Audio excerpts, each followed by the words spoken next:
So today is basically just looking at the historical relevance, as in like proving the Prophet existed historically, Yes. and not the question of whether these historical accounts are true or not, just showing to historians these narratives exist outside of Quranic texture or Hadith texture, essentially. Exactly. Yeah, exactly. We're taking, remember, the intellectual seerah is an attempt to look at each and everything that someone can say, taking it seriously. And so that if someone comes to you and says to you, like, how do you prove Prophet Muhammad exists? You can easily just rattle them off. The Arabs, the fragments of the Arab conquest, 636, Thomas the Presbyter 640, CBS 662, whatever it may be. You know, or the inscription of Zuhair 24. You can just say stuff like that and just, what are they going to say?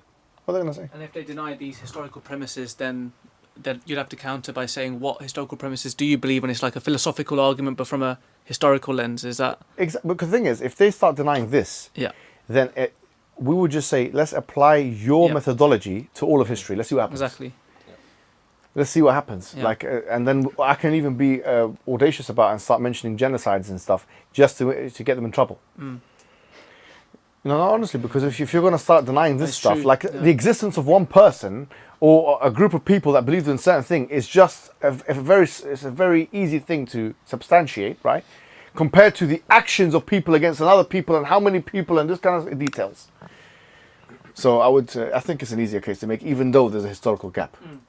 I had a question regarding the Jews in Medina, Yathrib. Yeah. Do we have any work from them? Any things they've written? Anything they've produced? No, I don't, to be honest, all we had is like Talmud and the oral tradition. But the oral tradition, the Talmud and stuff like that, they were codified much after Jesus. I don't think anything was written at the time of the Prophet ﷺ in his vicinity from them that survives with us. I don't think there is anything about. I have to look again at that. But having said that, if you look at the Jewish Encyclopedia, which is a secondary source, they're happy mentioning people like Abdullah bin Saba and other figures like that, and saying, hey, Abdullah bin Saba existed, and this one existed, and that one existed. So scholars of Judaism, okay, and who rely on these kinds of methods, they affirm this stuff happened. But in terms of primary sources that we can go back to, I haven't seen anything. You know what I mean? That's there, like, or an Old Testament or something that existed at the time. I don't think we have one. There is not one. Actually, there actually is not one. There is not a Bible at the time of the Prophet ﷺ that has been excavated or that's even been mentioned by anybody. I'm not making an argument from silence, therefore it doesn't exist, but I'm saying till this time we haven't found it. It's not been mentioned. Okay. And I also just wanted to say, I think the Christians would be scared if we find anything from the time of Jesus, because it would be very monotheistic. Like, it wouldn't have any reference to the Trinity. So I don't think they would wish for us to discover any manuscripts. the Vatican archives, maybe? Yeah, they're hiding it. Yeah. Maybe it's not. With all the interpolation that's taken place in history, I don't say. Yeah. And remember that there are lots of Christian apologists in power, the Republican Party, this one, that one, the Vatican, whatever. They can easily hide this stuff and burn it. If they saw something that said like is in line with the Islamic narrative, they might burn it. Yes. It's very possible. One time I was reading a historian where he said like Prophet Muhammad maybe knows 5 languages and he knows all of these stuff. Why is it so hard for them just to believe at that point? When they're saying he knows all 5 languages, he knows all the, like he had materials of things from Egypt, from, what's left? And that's what you're saying there is a Quranic argument, because وَلِسَانَ الَّذِي يُلْحِدُونَ إِلَيْهِ أَعْجَمِيًّا وَهَذَا لِسَانٌ عَرَبِيٌّ مُبِينٌ. You know, they said that he was taking knowledge from this person, the person who spoke a completely different language. And this is an Arabic text. So the language skill thing is a big thing, bro. Because it's not like the Jews are making it easier. It's not like they have a proselytizing religion. They want to make it easier for the Arabs to know what they're about. They're not interested in converting people to Judaism. They've never been interested in that, actually. And so why would it's not... whatever's going to be in their language is going to most likely, especially at the technical level, stay in their language. So for you to say it's going to be in a different language, you'd have to say that he knew technical Hebrew and theological Hebrew. That's why people like Shoemaker and stuff are telling you this is impossible that he could have known this much detail for a storyteller or something other than that. I just got a question about the manuscripts part of your speech. So you said how they carbon date back to the Prophet and stuff. There's actually 1 or 2 of them that they're carbon dated before the Prophet was born. How would you answer that question? Well, look, the carbon dating works in a particular way where you don't know exactly what time period it is. So they're saying 5686, whatever, 665 or whatever it was, right? And we said that Prophet ﷺ died 632, so it's within the time, but there's going to be an area there where we don't know. And then there's a question of with carbon dating, because there's a particular carbon. How they do it is there's a carbon called carbon-19, and they look at how it disintegrates and how, I don't know how exactly scientifically it works. But they look at this carbon-19 and how it functions and whatever. But you can either carbon date the parchment or you can carbon date the ink. So in this case, I think the carbon dating of, for example, the Birmingham manuscript was of the parchment, not the ink.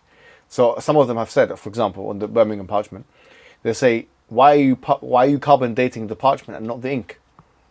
Because, and even some Islamic scholars have said, look, actually the ink or the style of the writing doesn't indicate the Hijazi style which you would expect from the time of the Prophet Muhammad ﷺ, for example. And even be that as it may, it doesn't matter to me, because what I'm saying is that if there's a manuscript that falls within that time period, and it's a piece of, it's a leather strap or a leather parchment or whatever material it was, then that's significant from your perspective. It's significant. Now what's carbon dated? This one's not carbon dated, it's carbon dated, but it falls within that time period. It falls within that time of the Prophet's life. I think what you're saying is basically, the skin.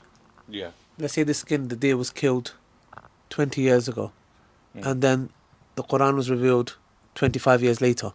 They carbon date the skin and say, oh, it was before the Prophet. But it's not, no, that's where the deer may have been killed, but the skin was used 25 years later. So that's where they say, oh, this goes back to the Prophet was before he was born. I don't think they say it's before. There's just the range, and some of the range is before. No, but what Ali's saying is also J. Smith will come to the park. They've claimed actually this is written before the Prophet. They say so. They say, oh, there was somebody else who.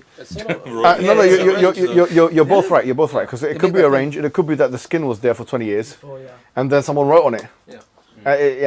And they preserve those kinds of skins and stuff like that. You can write on them. So it's all possibilities. But if you look at the Orientalist narrative, they're saying that he died not actually 632. He died after. Some of them are saying he died after. There was no Abu Bakr. The Prophet lived at the time of Jerusalem conquest, for example. So I'm saying that how do you explain this now? It becomes problematic. And I'm saying that even Patricia Crona, I think from what I read, and I have to double check this, the reason why she actually ended up changing her mind was not even the Birmingham manuscript, which is more veracious here. It was actually the Sana'at manuscript, the palimpsests, the Cest. It wasn't even that one. So, the point is, it was enough to get her, who is the forerunner in making this skeptical theory, to reverse her theory. Do you know I believe it was the letter the Prophet sent to Constantine, the Roman emperor. Is that part of the historical? Heraclius, not Constantine, sorry, the Heraclius. different letters, I need to look at the authenticity of them and the manuscript evidence of them, because I don't know if obviously we have narrations from our perspective, but from their perspective, if we're looking at it from a manuscript perspective, I don't know. I think the letter was. It could be, but I have to look at it. I have to double check. Well, we have the letters. I mean, we have the letters, and obviously it's in our hadith, and so we believe in them and all that kind of stuff. But I'm saying, the manuscript of it, I want to see how old those manuscripts are. Part of when you read it, they said the Tayaya. Apparently that's Arab tribe. It's called Tai, and it's very popular. And I'm actually from that tribe that they're referring to, but it's a very popular tribe in the Levant, so that's why they said instead of using Arab, they used the name of that tribe. Really? Yeah. I mean, once again, in that language, I have no clue. Tai is the that's Arabic, but it's Syriac, so I wouldn't know that particular. I wouldn't want to make a comment on that because, online is very staunch place, so you don't want to make a mistake on these kind of things. I know there is some level of controversy, but. What's the surname? Is it Hoyland or what's the surname again? Hoyland, yeah. Hoyland. Is it Hoyland? Robert Hoyland. Yeah, he translated it as the Arabs of Muhammad, or he translated it in that way. In his very much reviewed, it's a very heavily reviewed work. So I would expect people, I'm not a Syriac expert, someone who is a Syriac, why would they let him slide on that? Do you know what I mean? So that's how I would put it.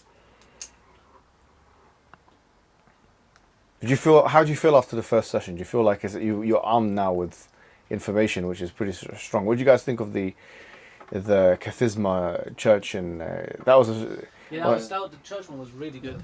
That was like bang on. I think the only criticisms that I have is like, I don't believe in the historical, like my historical perspective is I don't agree that it should be geographical, or I don't believe this strand of Christianity. But then it's the question is like, it's beside the point. Theology here, we're talking about history. Yeah, exactly. Yeah. We always have to remind them that this is a historical exercise, not a theological one. Yeah.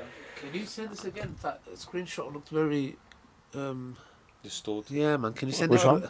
The Claire, the one he's reading from about the. Oh, okay. Can you send it a bit more clear? That's the actual PowerPoint that you prepared. Yeah, I did. It's in the group. No. Send us a clearer shot. That looks very.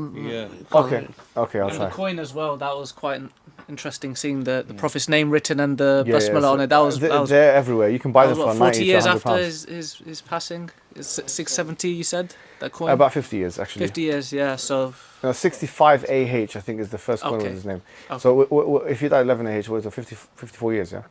54 years. The best thing for me was the sister of Harun. Yeah. For me, because Good. they usually attack that point in the Quran. They say you mistakes with Harun alayhi salam. Exactly, yeah. But it actually proves Islam. Interesting, isn't it? But so with all that having been said, the next kind of sessions we're going to do, talk about the virtues of the Prophet Muhammad sallallahu alaihi wasallam. And what we're going to do, when we're going through the life, this is not a typical thing, like storytelling style. I'm going to be using a particular book of seerah. There was a genre of seerah books called the authentic seerahs, basically. And there's one that I like. It's called is one by Ibrahim al-Ali. Yeah, and it's very, very difficult. It's about 600 pages long. It's very, very difficult to go through all the seerah without going through weak hadith, because the seerah is filled with weak hadith. I'm not sure if you're aware, but the seerah is filled with weak hadith. And so when someone narrates the seerah, they're going to narrate it with a lot of weak hadith. Now, I'm not going to do that. Not because it's not a legitimate way of narrating the seerah. That is the way to narrate the seerah. But because we're not in a typical seerah class here, we're in an intellectual seerah. So we're going to be telling stories, but we're going to be limiting it effectively to the authentic hadith. Not because the weak hadith or the weaker hadith in authentic hadith, they have no place in seerah telling and history and all that kind of stuff. Just because we have objectives in this particular class, which is to kind of get the strongest things so that we can tell the strongest story. That's effectively what it is. Until next time. Assalamu alaikum wa rahmatullahi wa barakatuh.